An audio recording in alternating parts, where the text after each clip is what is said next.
Most people don't care. Most people don't care. Like this guy, to talk 90% of the time and me 10% of the time, or 98% of the time and me 2% of the time, they don't care. They have zero interest in what I have to say. And so I personally, because again, that's been an area for me to work on, that is incredibly frustrating and a pet peeve of mine and annoying. And I don't like to spend time with those people. I don't like to spend time with those people. People that are just takers. That just takers don't make for a good relationship. Welcome to the EQ Gangster podcast, where you will learn practical tools to grow your mental and emotional health and intelligence to be the best version of yourself, both at work and at home. It is real, raw, and transformational. The journey of emotional growth isn't easy, but it's worth it. I believe in you. EQ Gangsters. So, want to throw this out to you guys. What is your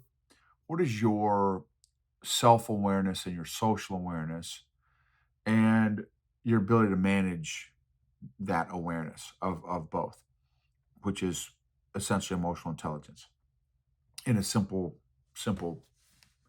uh, definition.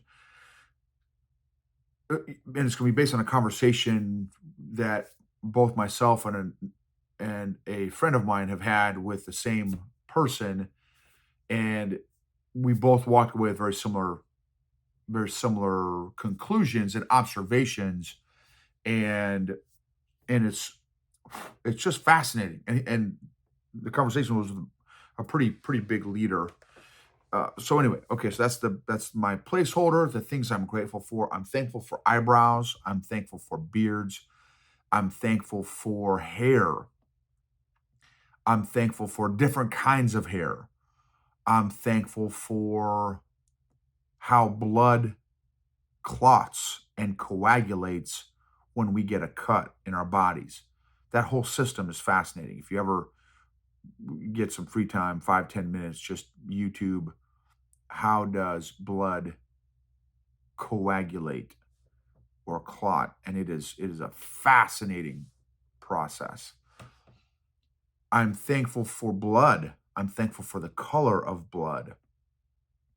I'm thankful for medical folks. I'm thankful for people who are SMEs, subject matter experts. I'm thankful for I'm thankful for the different seasons. I'm thankful for rain. I'm thankful for mud. I am thankful for discomfort and inconvenience and uncomfortable stuff. It's very revealing. Yesterday and today, I'm still trying to be aware of uncomfortable, inconvenient decisions and do them. I saw a video with, oh man, I don't remember, maybe Andrew Huberman again. I don't remember who it was, but that there's a certain chemical or something that gets released when we make decisions, when we do things that we don't want to do. And somehow that is attached to living longer, which is really fascinating. And again, I can't explain the science and all the stuff, but I just, that connection, they reiterated, when we intentionally make decisions that we don't want to make, right? Taking the cold shower when we don't want to take the cold shower, doing a cold plunge when we don't want to do a cold plunge, working out when we don't want to work out, doing push-ups when we don't want to do push-ups, reading when we don't want to read, stretching when we don't want to stretch, reading the Bible when we don't want to read the Bible, praying for somebody that we don't want to pray for. Uh, what there's, there's those are just some of the ones that have been on my list, just because I've been in this funk a little bit. It's like leaning into the discomfort and making decisions that I don't want to. Last night I hadn't done my PT yet, and oh man, I could go on. Anyway, it hadn't done my PT yet. And so the last 10 or 15 minutes, I walked home. I had my wife drive, and I said, "Hey, I've got to walk. And it was 10 o'clock at night. I'm like, I haven't done my PT, and this is ridiculous. I'm sick and tired of making excuses for myself and rationalizing my comfort. Comfort, comfort over character leads to catastrophe, and that's what I've been doing. My eating has been around comfort, all around comfort. And so, anyway, so I'm thankful for all that discomfort and inconvenience and tension and conflict because it exposes where my comfort zone is. I'm thankful for second chances. I'm thankful for forgiveness. I'm thankful for patience and grace. A guy who's helping me out with, I love learning and growing. And there's a guy named Chris Williams who is really helping me grow and develop my coaching. And and and it's been great. It's way out of my comfort zone, way out of my comfort zone with some of the stuff that he's been teaching and talking about and stuff. And so that's been a really great experience. So I'm grateful for, again, SMEs, for people who challenge me, get me out of my comfort zone. And he has also created an amazing environment of other coaches that are SMEs. And again, the sharpening that I got just this morning was absolutely phenomenal. And I'm grateful for it. I'm committing to growing myself because I've also noticed that energizes me. Growing energizes me when I'm learning and growing energizes me. So, boom. All right. So that's the things I'm thankful for. So, conversation with this guy, and that both my buddy and I had different times, different, like, weeks apart. And when I was with this guy, he talked for 2 to 3 hours, let's say 98% of the time. I maybe talked for 5 minutes, 10 minutes, scattered throughout the 2.5 to 3 hours together. And, okay, so you know, that's the facts. That's the facts. Then a few weeks later, maybe even a month or two later, a friend of mine had a conversation with the same guy that I had a conversation with. And I didn't say anything to this friend of mine about how the conversation went or anything like that. And so my friend reached out to me, "Hey, Noble, have you had any conversations with this guy?" We'll call him Frank. With Frank. Yeah, I had a conversation with Frank, a couple months ago. And he's like, "Do you mind if I ask, like, how did it go? What was kind of your?" I said, "Well, absolutely. I will let you know. If you don't mind letting me know what was your experience." And he shared all the same observations that I shared, that this guy, 2 to 3 hours, talked for 95 to 98% of the time. And so there were some other observations made. I won't mention any of those. But what's fascinating to me is, for me, it's a red flag. It's a monster red flag. If now, obviously, in a coaching session, that's different, right? That's that should be the ratio. I mean, it should be, typically it's 80-20, 90-10. 80% of the time, the client speaks. 80 to 90% of the client speaks. 10 to 20% of the time, the coach speaks. Should be about the sweet spot there. But with a homey scenario, a friendship type scenario, unless it is, previously discussed, hey, really need to talk to you about something that's really been bothering me, heavy on my heart. Sure, then in that case, that kind of scenario, for sure, absolutely. But in a kind of an initial link up with a friend, a new friend, a potential friend, uh, it, again, in my opinion, it should never be a 90-10 scenario when you're trying to develop a friendship or relationship with somebody. Should that scenario happen, and for me, that's a monster red flag. That's a monster red flag. And it is a monster pet peeve of mine. If I can be that vulnerable. And the reason is because that used to be me. And I think that's why it bothers me so much, is that literally used to be me. I used to be the guy that would just not shut up because I had no self-awareness. And I thought what I had to say was the greatest thing that's ever been uttered out of someone's mouth, which is which is incredibly prideful and selfish and naive and immature and low EQ and et cetera, et cetera, et cetera. Maybe occasionally, maybe there's a good thought that pops out every now and then, but 90% of the time, it's so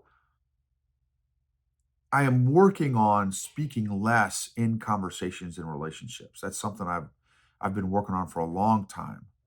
And the other thing too is 90% of the time the other person doesn't care. I've got another I've got another friend that that has a very short attention span and will ask a question, and I this one I'm failing at. And I think that that person actually wants to hear my answer to their question. 4 to 7 seconds in, 90% of the time, their attention gets diverted. They do a squirrel into some other, and will completely forget or not even remember, realize that they had just asked me a question and I was midstream of answering. And I was starting to answer the question and they squirreled me. And so most people don't care. Most people don't care. Like this guy, to talk 90% of the time and me 10% of the time, or 98% of the time and me 2% of the time, they don't care. They have zero interest in what I have to say. And so, I personally, because again, that's been an area for me to work on, that is incredibly frustrating and a pet peeve of mine and annoying. And I don't like to spend time with those people. I don't like to spend time with those people. People that are just takers. That just takers don't make for a good relationship.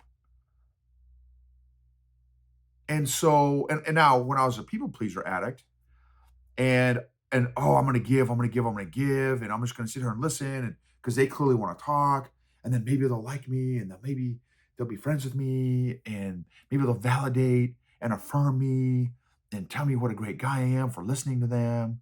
They don't care. They just want, I'm just dumb enough to sit there for 2 hours and listen to them. Again, in a coaching scenario, it's completely different. I love it. I love it. I love learning and discovering people, but I am not interested at all in developing a friendship and relationship with somebody that clearly is only interested in a one-sided relationship.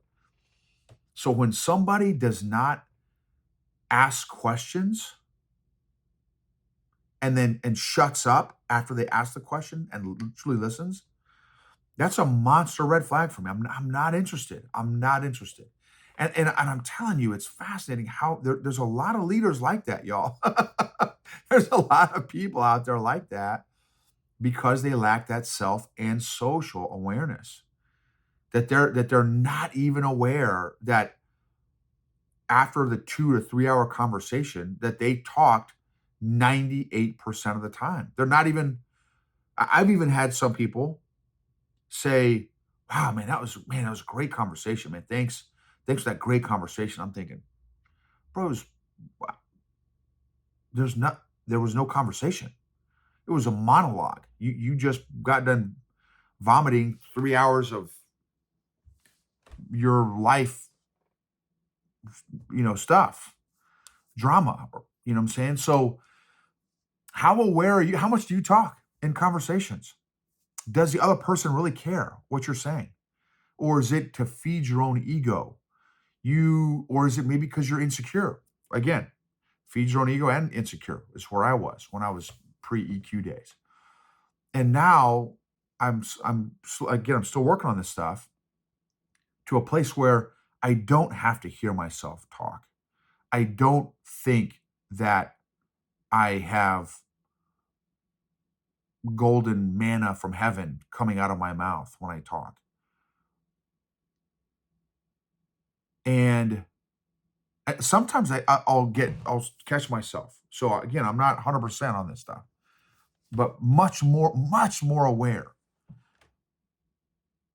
than, and thankfully much more secure than I ever used to be. And so, yeah, now I don't have to hear myself talk. I don't have to always be the shell answer guy and share all the solutions and answers. For me now, if I'm going to talk, I would much rather drop a well-timed, powerful, challenging, provocative question than share some deep insight that I may or may not have dialed in very well.